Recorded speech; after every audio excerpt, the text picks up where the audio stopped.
van die Here toe en ons lees vanuit Genesis 32.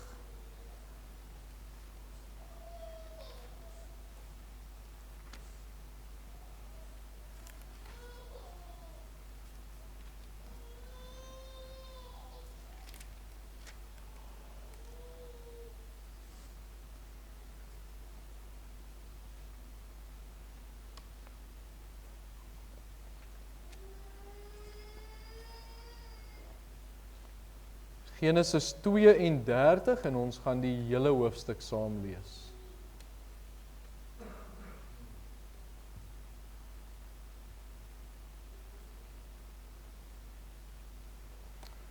Kom ons lees die gedeelte. Die opskrif: Jakob worstel met die engel, word versoen met Esau en kom in Sichem aan.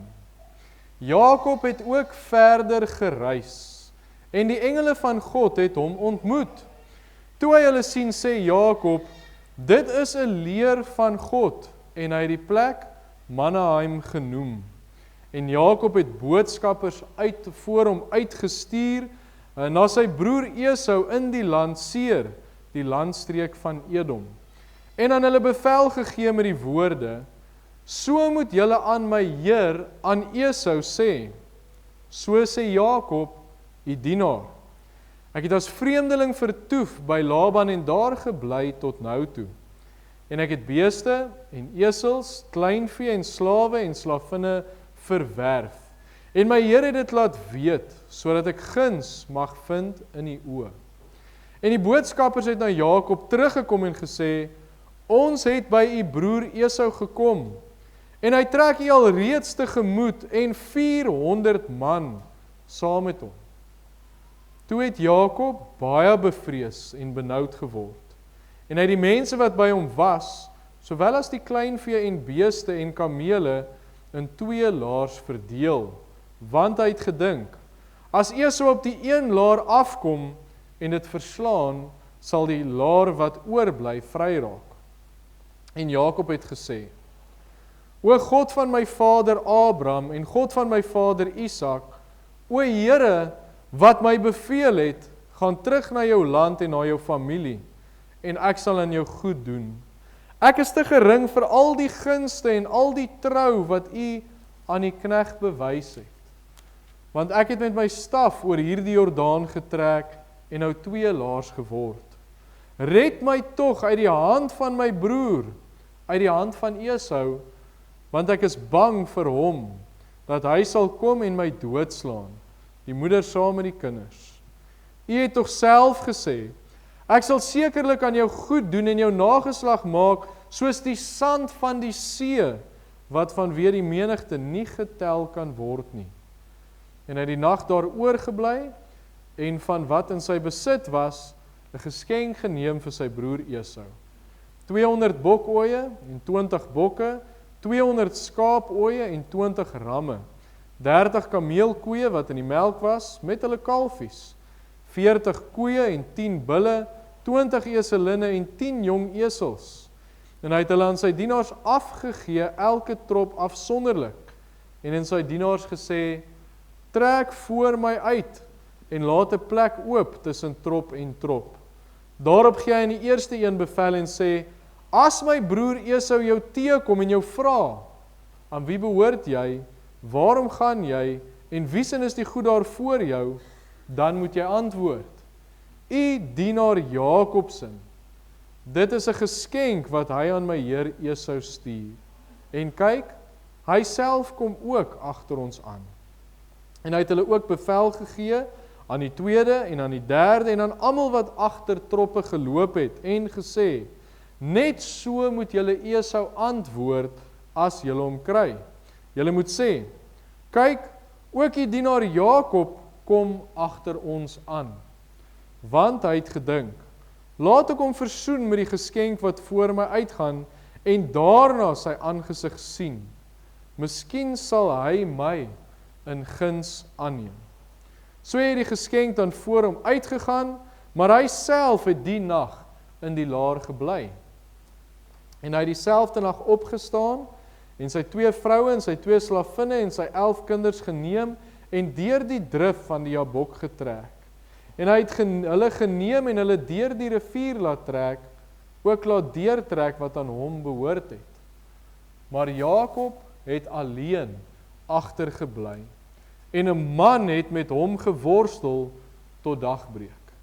En toe hy sien dat hy hom nie kon oorwin nie, slaan hy hom op sy heubeen, sodat die heubeen van Jakob uit lid geraak het in die worsteling met hom. Toe sê hy, laat my gaan, want die dag het gebreek. Maar hy antwoord, ek sal u nie laat gaan, tensy dat u my seën. En hy vra hom, hoe is jou naam? En hy antwoord, Jakob. Toe sê hy, jy sal nie meer Jakob genoem word nie, maar Israel, want jy het geworstel met God en met die mense en het oorwin. Daarop vra Jakob en sê, maak tog u naam bekend. En hy antwoord, waarom vra jy tog na my naam? En hy het hom daar geseën. Toe noem Jakob die plek Peniel, want hy het gesê, ek het God gesien van aangesig tot aangesig, en tog is my lewe gered. En die son het vir hom opgegaan, net toe hy Peniel verby was, en hy was mank aan sy heup. Daarom eer die kinders van Israel die heupseëning, wat aan die heubeen is, tot vandag toe nie, omdat hy Jakob op die heubeen aan die heupseëning geslaan het. Ons kan tot net so ver lees vanuit die woord van die Here. Kom ons buig die hoofde en dan bid ons net saam as gemeente. Wonderlike Here, ons kom maak u naam groot in hierdie oggend. Here, u is hier by ons erediens teenwoordig en ons weet dit vanuit die beloftes in u woord. Here, waar u sê, waar u kinders by mekaar kom, is u teenwoordig. Maar dan lees ons die laaste tyd so en ons hoor van herlewingstydperke. Here, ons lees en ons hoor van gemeentes wat u teenwoordigheid so intens gevoel het, Here, dat hulle nie anders kon as om net te begin hulle sondes bely, net te begin om u aan te roep vir wie u is nie. En Here, ons as gemeente het daardie begeerte om u teenwoordigheid so te ervaar. In ons gemeente, maar ook in ons lewens, Here. Waar ons u nabyheid kan ervaar, Here, dat ons soos Jesaja kan uitroep, Here, ons is onwaardig, ons is nie reg nie, ons het sonde, Here, maar nou dink ons aan daai woorde wat u vir hom gesê het, jou sonde is versoen, Here, want u is die een wat vergifnis bied. En so is ons voor u, Here, en ons bid dat u ons sonde sal vergewe, dat ons hier as gemeente skoon voor u kan staan. Dat daar niks tussen ons en ons meester is nie.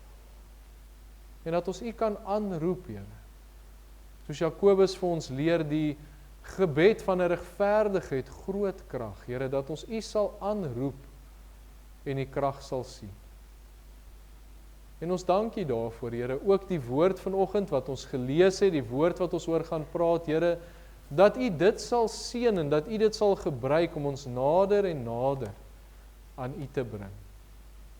Ons dank u ook, Here, dat ons saam met dit kan bid dat u vir ons as gemeente daders van die woord sal maak. Nie hoorders nie, maar daders van die woord. En wil ons saam met dit ook dankie sê, Here, vir die tydperk wat ons deurgegaan het met die Paasnaweek, Goeie Vrydag, die opstanding Sondag, Here, en dat ons u naam daarvoor kan groot maak. Want weer, Here, waar sou ons wees as u nie vir ons daardie prys betaal het nie?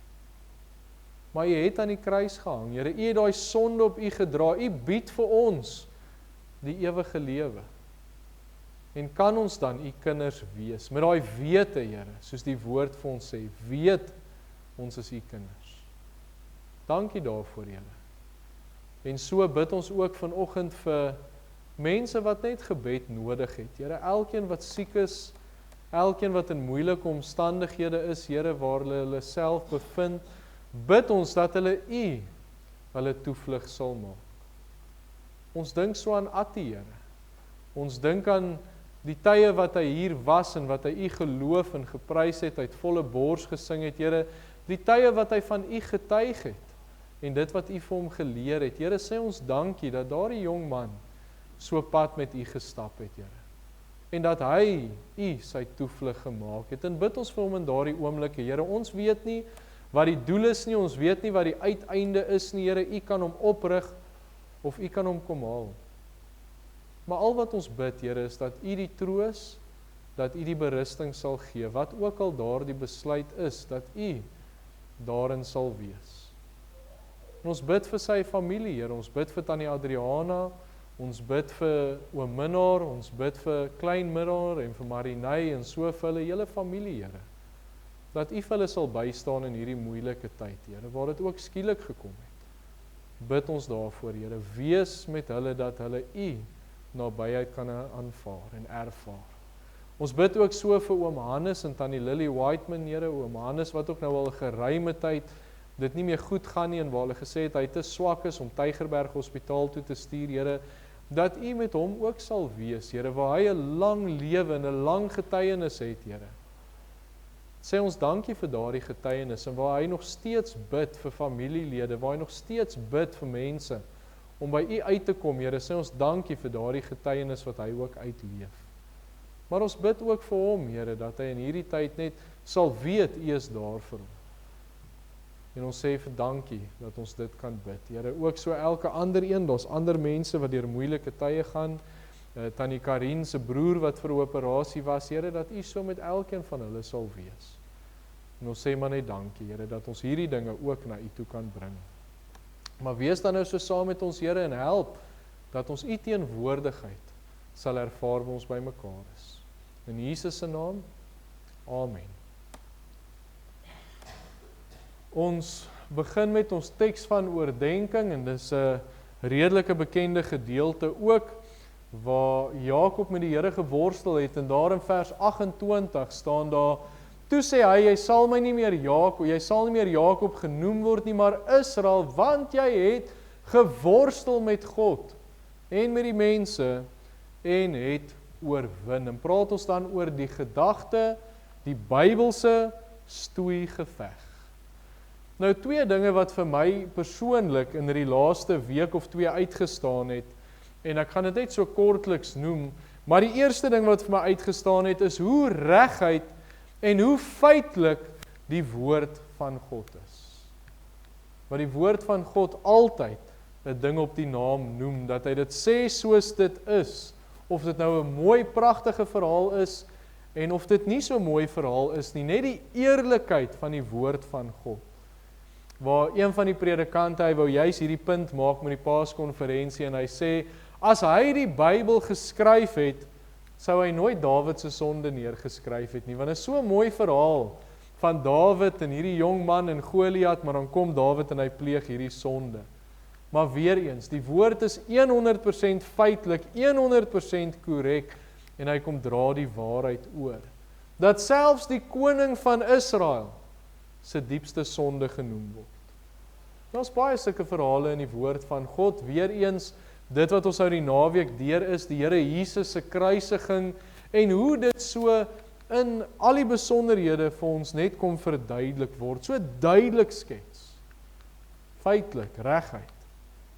En dis presies wat ons ook vanoggend sien, is so 'n verhaal, waar Jakob in 'n worstelstryd betrokke raak met 'n sekere man, en ek weet nie of jy opgelet het nie, maar daai man begin met 'n hoofletter M, waar die Bybel sê, hy is in hierdie geveg, en so 'n paar verse aan, dan sien ons, daardie man, of persoon met wie hy in hierdie geveg betrokke is niemand anders, as die Here self nie. Ons het gelees, hy was in 'n worstelstryd met God. Maar weer eens, die Bybel is so wonderlik, die Bybel is so reguit, hy kom bevestig homself. En hy sê dit weer in Hosea 12 vers 4 en 5, hy sê, in die moederskoot het hy sy broer by die hakskeen gehou, en in sy manlike krag het hy met God geworstel. Ja, hy het met die engel geworstel, en die oorhand gekry, hy het geween, en hom, weer eens hoofletter H, gesmeek. So in die Ou Testament dan verskyn die engel van die Here 'n paar keer, en elke keer is dit die Here Jesus Christus self, wat aan mense verskyn het. Nou weet ek nie of u gesien het nou, hier in 2020 toe die nuwe Bybelvertaling uitkom, het baie mense gesê, Jesus word uit die Ou Testament uitgehaal, want al daai hoofletter E is van engel, en die hoofletter M van man, en dit alles het hulle nou weer klein letters gaan maak, maar so duidelik, dat die Here Jesus in die Ou Testament betrokke is, dat hy verskyn, dat hy daar is, en dat hy met 'n doodgewone mens ook in 'n stryd gewikkel was, wat amper lyk soos 'n stoeigeveg.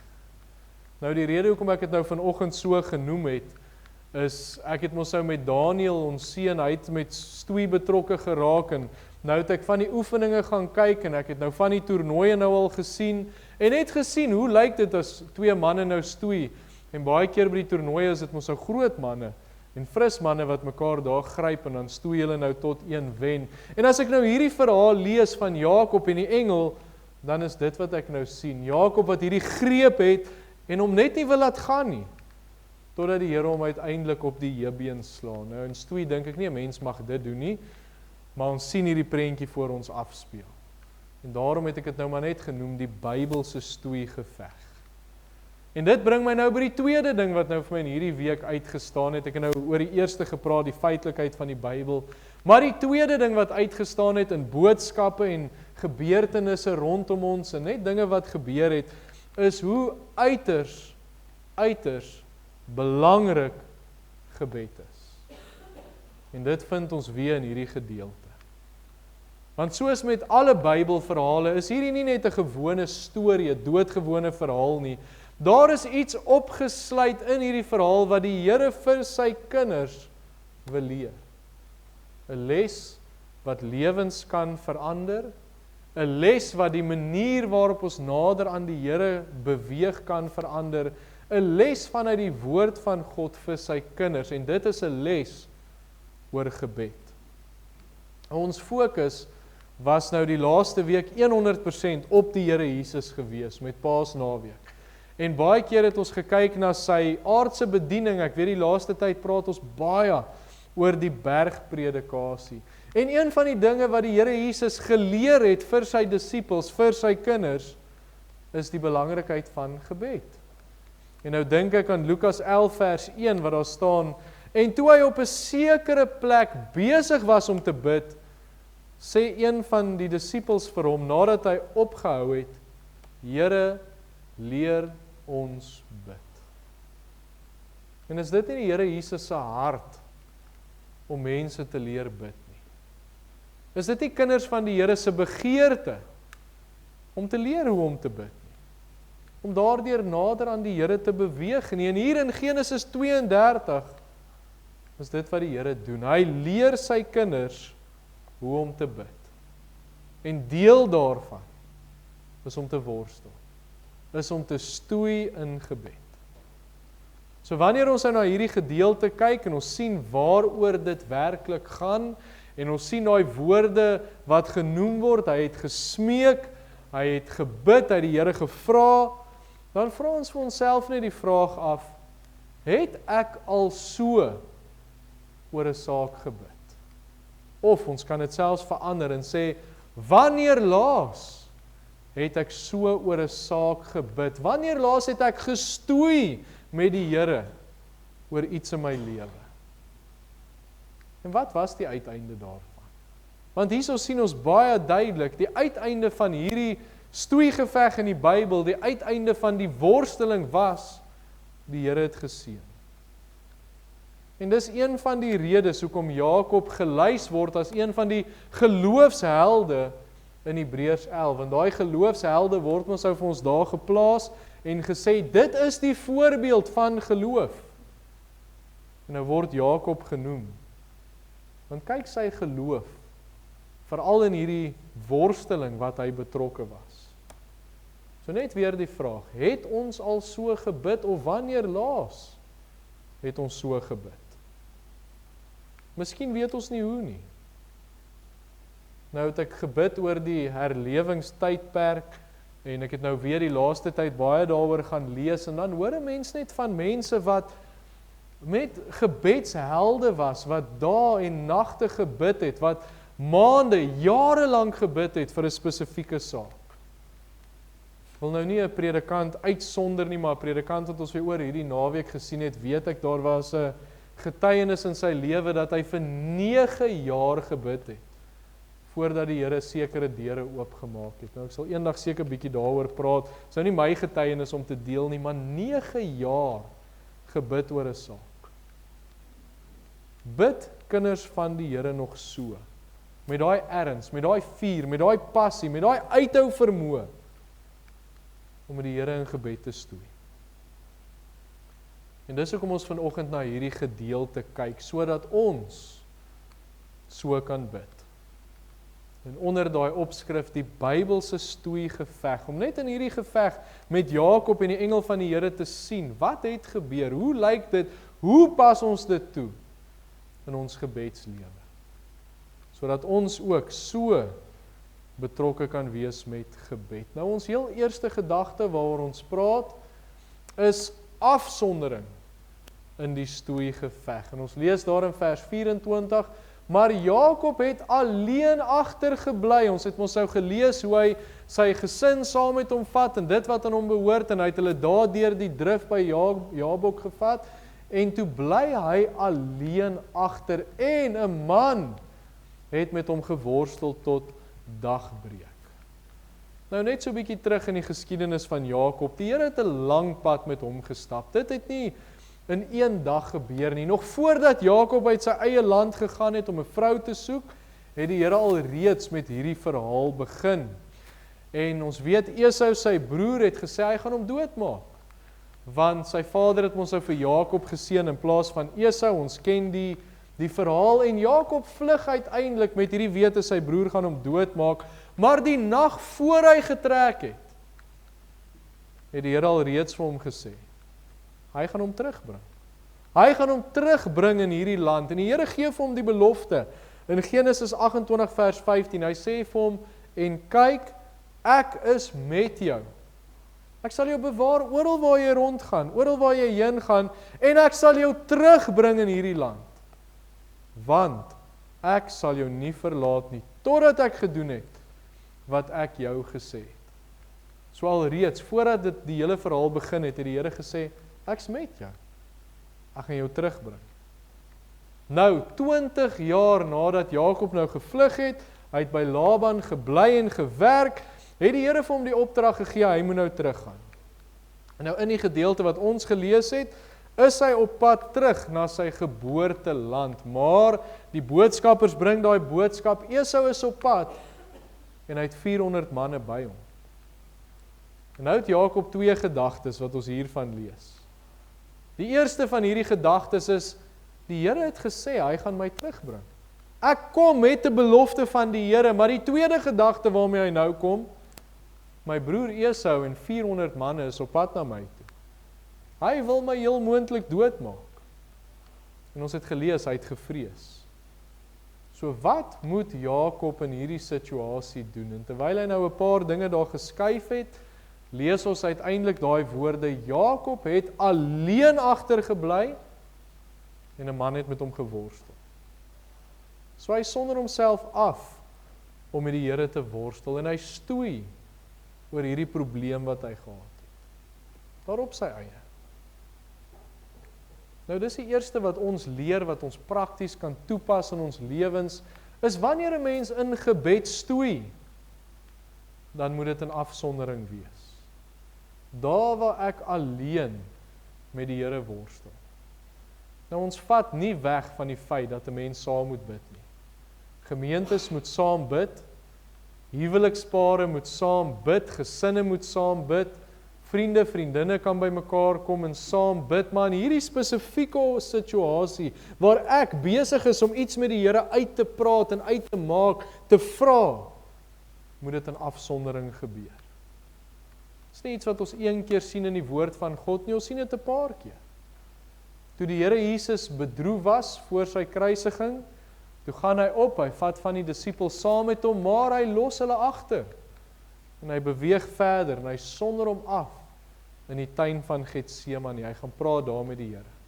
En hy het elke keer natuurlik teruggekom, En hy het weer gegaan en homself weer afgesonder om met die Here te praat. Selfs 'n direkte opdrag in die skrif, Matteus 6 vers 6, maar jy, wanneer jy bid, gaan in jou binnekamer, sluit jou deur en bid jou Vader wat in die verborgene is, en jou Vader wat in die verborgene sien, sal jou in die openbaar vergelde. Weereens, dit sê nie ons mag nie in die openbaar bid nie, dit sê nie ons moenie by mekaar kom en die Here aanroep nie, maar daar is tye wat jy in jou binnekamer moet gaan, jy en die Here die deur toemaak en met die Here praat. So ons sien daardie afsondering, wanneer 'n mens in gebed stoei, wanneer ons hierdie worsteling het, dan moet dit wees net daar waar dit ek en die Here is, waar ek my afsonder. En hierdie probleem wat ek het, wat ek na die Here toe vat, of miskien die belofte van die Here wat ek terug na hom toe vat, of wat ook al dit mag wees, maar daar waar ek dit na die Here toe vat, en waar ek in afsondering stoei in gebed. Maar saam met dit, sien ons ook, daar is in hierdie stoeigeveg uithou vermoë.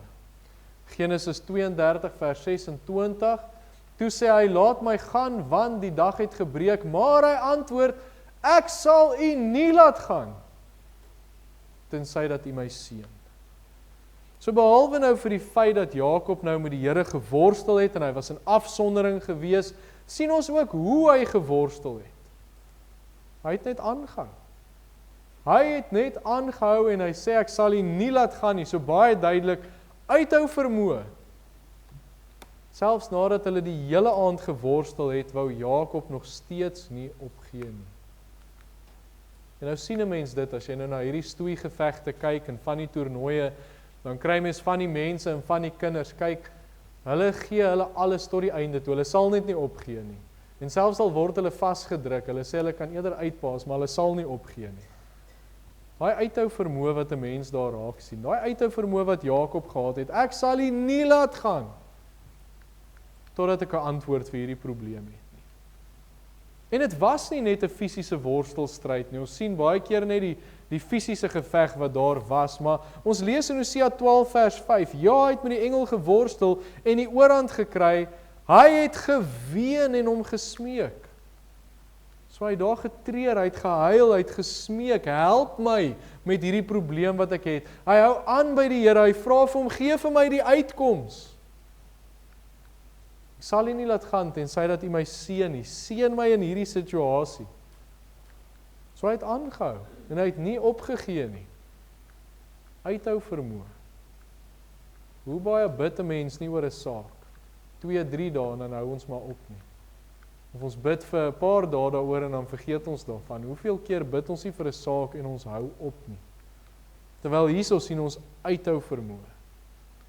Die les wat hierin opgesluit is, soos Jakob met die Here geworstel het, so moet ons worstel in gebed. Net aanhou. Geween, gesmeek.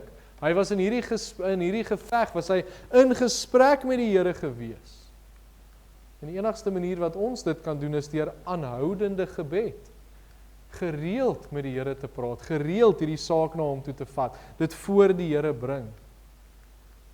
Ons sien dit ook in die skrif, in Psalm 134 vers 1, sê Dawid, o Here, hoor my gebed, luister tog na my smeekinge. Ons skryf weer daai woord, smeek. Daniël 9 vers 17, hoor dan nou onsse God na die gebed van die knegt, en na sy smeekinge, hy smeek die Here. Nuwe Testament, 1 Timoteus 2 vers 1, in die eerste plek, vermaan ek dan dat smeekinge, gebede, voorbedes, danksegging gedoen moet word vir alle mense. So daai smeeking, daai aanhoudende gebed, moet daar wees.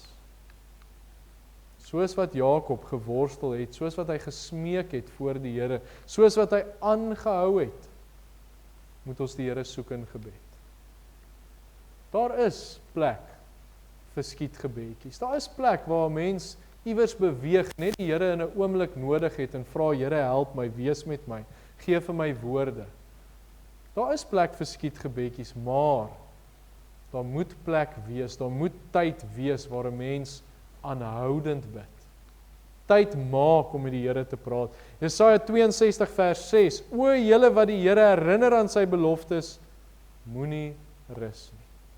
Hou aan. Ons moet die Here se aangesig bly soek, totdat ons antwoord kry. Dis wat ons hierin raak sien. Uithou vermoë wanneer ons bid. Maar dan die volgende gedagte, dit was nou van Jakob se kant af, die feit dat hy aanhoudend gebid het, uithou vermoë gehad het, en nou sien ons van die Here se kant af, hier in die derde en die vierde gedagte eintlik, en die derde is oorwinning in die stoeigeveg. Genesis 32 vers 28, toe sê hy, jy sal nie meer Jakob genoem word nie, maar Israel, want jy het geworstel met God en met die mense, en het oorwin. Nou dis nogal 'n vreemde vers, as 'n mens nou hierdie gedeelte lees, want Jakob het met die Here gestoei, en hy het gewen. Nou God is almagtig. Die Here Jesus is die engel van die Here, wat almagtig is, wat God is. Hoe kon Jakob oorwin? Nou as ons na die fisiese stryd weer eens kyk, het Jakob beslis nie oorwin nie. Want die Here het hom op die heupbeen geslaan, sy heup het uit lid uit geraak en die stoeigeveg het opgehou. Maar die oorwinning kom in die feit dat die Here vir hom 'n antwoord gee. Die Here skenk die oorwinning. Die Here sê vir hom, jy sal worstel met mense en jy sal oorwin. En al wat dit was, is 'n versterking van die belofte wat die Here al reeds vir hom gegee het. Genesis 28 vers 15, hy sê, ek is met jou, ek sal jou bewaar oral waar jy rondgaan, en ek sal jou terugbring in hierdie land, ek sal jou nie verlaat nie, totdat ek gedoen het, wat ek gesê het. Die Here sê vir hom, ek sal jou nie verlaat nie. Al is Esau op pad na jou toe met sy 400 manne, ek sal jou nie verlaat nie, jy sal oorwin. So die oorwinning het gekom in die feit dat die Here antwoord gegee het. Ekskuus. So ons weet nou, weer eens die praktiese sy. Ons weet nou hoe om te stoei in gebed. Ons moet ons afsonder, ons moet alleen wees, ons moet met die Here praat, ons moet hom smeek in gebed, ons moet uithou, aanhou, totdat daar oorwinning kom. Totdat die Here antwoord op ons gebede gee. Jeremia 33 vers 3, dit staan ons bekend aan die hemelse telefoonnommer 333, Jeremia 33 vers 3, roep my aan, en ek sal jou antwoord. Ek sal jou antwoord, en jou bekend maak, groot en ondeurgrondelike dinge, wat jy nie weet nie. So duidelik, roep my aan en ek gee jou antwoord. En nou net nog iets, hoe antwoord die Here? En ek dink ons het so 'n paar bidure terug, het ons weer hieroor gepraat, maar hoe antwoord die Here? Hoofsaaklik, deur die woord van God. Hier is sy stem, die woord sê, die hele woord van God is ingegee, of deur God ingegee, dit sê uitgeasem. Dis sy woorde hier, en hy antwoord hoofsaaklik deur die woord van God. Dis waar ons antwoorde kry, en daarom moet ons tyd in die woord spandeer. As ons nie by die woord uitkom nie, dan kan ons nie sê, maar die Here antwoord nie. Want sy antwoord is daar. Ons moet net gaan en die Here sal met ons praat. Saam met dit, die Heilige Gees. Die Here gebruik die Gees, en die Gees en die woord loop hand aan hand, en die Here gee vir my sekerheid, dit wat hy vir my in die woord sê, dit wat ek vir bevestiging kan vra, dit wat die Here vir my wys, die Heilige Gees maak dit vir my vas, hy bevestig dit, hy gee my vrede. Anders is dit ons maklik om antwoorde te soek. Dat ons vinnig 'n gebed kan vra en die Bybel kan oopslaan en daar staan sommer vir ons 'n antwoord. Nou moet ek so vinnig vir 'n staaltjie vertel. Nou, een van ons predikante, hy is nou tans in ons kerk, toe hy 'n student was, toe sê hy hou niks van hierdie brood van die lewe bakkies wat 'n mens kry, en dan vra jy nou vir die Here iets, en dan trek jy 'n vers, en dan gee hy nou vir jou antwoord nie. En hy sê so spottenderwys, kyk, hierdie goed help nie. Here, ek wil graag ryk wees, en hy pluk die kaartjie uit, en op die kaartjie staan, toe spot en met jou sal gespot word. En hy het hom net so teruggesit en gesê, hy sê nooit weer iets oor die kaartjies nie. So, die Here antwoord deur sy woord, maar hy gee sekerheid deur die Heilige Gees. Hy gee vrede deur die Heilige Gees. Die volgende manier wat die Here antwoord is, hy gebruik sy kinders. Die Here kan vir ons 'n boodskap deur ander kinders van die Here gee. Ek dink ek het al vir u getuig oor hoe die Here mense in my lewe gebruik het en vir my boodskappe gegee het, hoe my roeping die eerste keer deur 'n ander persoon gekom het, maar die Here bevestig deur sy woord. Die Here praat nooit buite wat sy woord sê nie, nooit nie. So as iemand vir my 'n boodskap gee, of dit nou is waar hulle sê ek gee vir jou 'n boodskap of net gee vir jou 'n vers, die sekerheid gaan in die woord lê. Ons moet altyd gaan seker maak. Daarom, versigtig wees daarvoor, maar die Here gebruik sy mense, ons weet dit, ons sien dit reg deur die woord van God, maar die gedagte wat ons nou by stil staan is, die Here gee oorwinning deur die feit dat hy antwoord. Sy antwoord is nie altyd wat ons wil hoor nie. Dink aan Habakuk wat vir die Here sê, kyk hierdie onheil wat u oor ons gebring het, en kyk hoe sleg gaan dit, en die Here sê vir hom, ek gaan 'n groter onheil stuur. En wat was Habakuk se einde? Hy sê, al sou die vyeboom nie bot nie, en al sou daar geen vee wees nie, en al hierdie goed, nogtans sal ek in die Here jubel. Die Here se antwoord is nie altyd wat ons verwag nie, maar die Here antwoord altyd, en wanneer hy antwoord, gee hy vrede. Daarop kan ons staat maak, daarin kan ons berusting vind. So oorwinning lê in die antwoord, en dan uiteindelik, ons laaste gedagte wat ons na kyk, is die seën in die stoeigeveg, of eintlik tegnies na die stoeigeveg. Lees ons in vers 29, daarop vra Jakob en sê, maak tog u naam bekend, en hy antwoord, waarom vra jy tog my naam? En hy het hom daar geseën.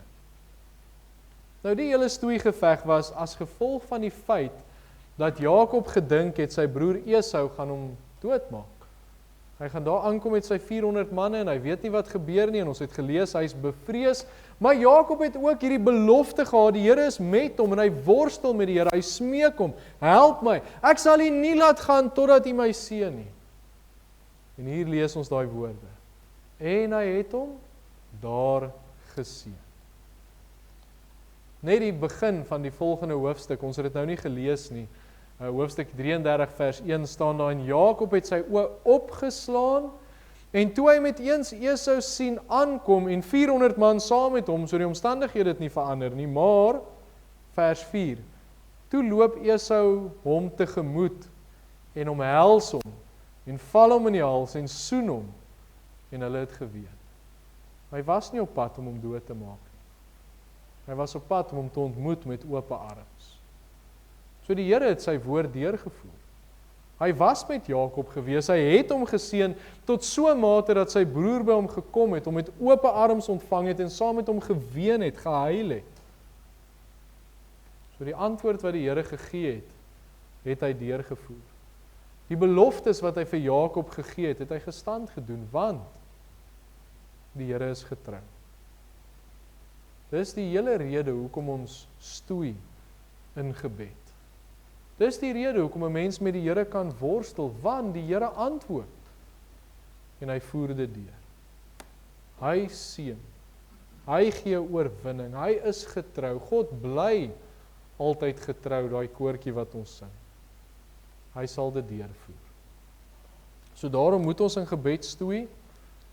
Daarom moet ons afsonder, daarom moet ons aanhou bid, en ons moet die Here ernstig aanroep om smeek oor dinge, situasies in ons lewens, of dit nou 'n moeilike situasie is, miskien onsekerheid, ek weet nie wat om te doen nie, ek weet nie wat die toekoms hou nie, miskien vrees, wat gaan gebeur? Die brandstofpryse wat weer opgaan, nee, ek wil nou nie weer oor die brandstofpryse praat nie, maar op die einde van die dag, God sal die oorwinning gee. Dalk is dit 'n belofte wat die Here lank terug gemaak het, wat nog moet gebeur. 'n Belofte waarop 'n mens staat maak. Die Here sal dit deurvoer, ons moet na hom toe gaan in gebed, ons moet hom vertrou. Ons moet aanhoudend bid. Miskien is dit vir iemand om gered te word, 'n familielid, 'n vriend, iemand wat ons jare al voorbid, en 'n mens is op die punt wat jy vra, help dit nog? Ons moet aanhou bid. Ons moet aanhou bid. Iets wat ons gesien het met die Here Jesus se woorde aan die kruis, is oomblikke voor daai man se sterfte daar aan die kruis, het hy by die Here uitgekom. Met die woorde, Here, dink aan my. Ons moet aanhou bid. Miskien bid ons vir ons huwelik, vir 'n ander persoon, 'n kind se huwelik of so iets. Maak nie saak wat dit is nie, ons moet aanhou bid. want die Here tree in. Die Here tree in. En daarom kry hy die lof en die eer en die aanbidding, want wanneer ons stoei in gebed met die Here, is hy die een wat seën.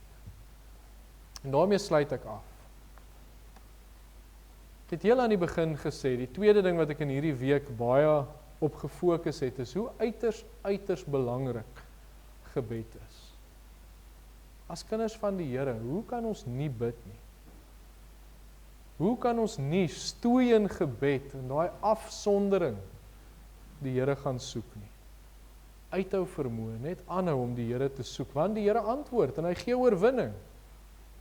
En uiteindelik seën die Here.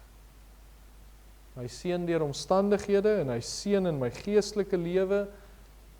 En hy seën deur die feit, as ek hom so soek in gebed, dan beweeg ek definitief nader aan hom. So selfs daardeur seën hy my. So aan die begin het ons gevra, bid ons nog so? Weet ons nog hoe om te worstel in gebed? Ons moet weer gaan uitvind. In vandag se gejaagde lewe en met alles wat gebeur en waar ons gewoond is aan skietgebedjies, moet ons tyd maak om te worstel in gebed, stoei in gebed. Want ons gaan die vrug daarvan dra. Hier het ons weer gesien, wanneer ons so bid, dan tree die Here in. So dalk is daar iets waarvoor u in die lewe bid, daai goed wat ek genoem het, 'n bekommernis, 'n belofte, 'n persoon wat gered moet word, gaan na die Here toe, gaan stoei in gebed, vat dit na die Here toe en hou aan, totdat hy antwoord gee. Amen. Kom ons buig die hoofde en dan bid ons net saam. Wonderlike Here, wanneer ons na u toe kom in gebed, dan begin ons weer by daai woord. Here, en dis eintlik, ons wil meer as dit sê, maar ons begin net by daai woord, dankie. Dankie dat u altyd daar is vir ons. Here, dankie dat u woord vir ons sê, ons kan u troon van genade nader, met vrymoedigheid. Ons kan aan u voete kom sit en ons kan bid, Here. Here, 'n paar woorde, ons dink aan daai rower aan die kruis, wat net gesê het, Here, dink aan my. In opregtheid, afgesonder voor u, net 'n paar woorde, Here. Ons kan ons harte voor u uitspoel en net aanhou bid en aanhou bid en aanhou bid, Here. En ons ervaar u nabyheid. En so bid ons, Here, daar's sake wat elkeen van ons in ons lewens, in ons harte dra, daar's dinge waarvoor ons miskien al 'n lang tyd bid, Here, nog nie antwoord gekry het nie. En al wat ons vanoggend vra, Here, gee vir ons die moed, gee vir ons die krag om te stoei in gebed. Om hierdie dinge na u toe te bring en deur te trap. Om aan te hou bid en nie moedeloos te word. Ons dankie daarvoor, Here. Wees ook nou met ons, waar ons nou uit mekaar uit gaan, elkeen in ons eie rigting, Here. En wees ook met ons kerkraadsvergadering nou na die diens, Here. En ons wil weer net, terwyl ons daarvoor bid, kom dankie sê vir ons kerkraad. Here, waar dit so lank 'n tekort was, het u kom voorsien en u het vir ons manne gestuur. En dankie, wees met daai kerkraadsvergadering en help dat ons besluite saam met u sal neem. En ons bring dit alles voor u voete. En ons bid dit in Jesus se wonderlike naam. Amen. Kom ons staan dan, die genade van die Here Jesus Christus, ons Verlosser, ons Here, die liefde van God, ons almagtige Vader, en die gemeenskap van die Heilige Gees, so onder kinders van die Here, mag dit alles met u wees en met u bly. Amen.